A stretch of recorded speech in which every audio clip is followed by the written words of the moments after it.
Hello guys, in this video I am going to show you how to print a PDF file on the Adobe Acrobat Reader application. But first I just want to mention, don't forget to subscribe to my channel because at 10,000 subscribers I am going to show you my whole YouTube revenue statistics and growth strategy, how to make money online. So let's jump into it. First of all, open the app on your phone.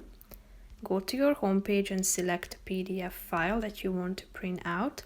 Tap on it. Click on the three dots icon in the upper right corner of the screen. Scroll down till you find this print option and tap on it. Here you should select your printer that is attached to your device and then select how many copies you want to print. It is now set to 1, but you can size it up by tapping on the plus icon and size it down by tapping on the minus icon.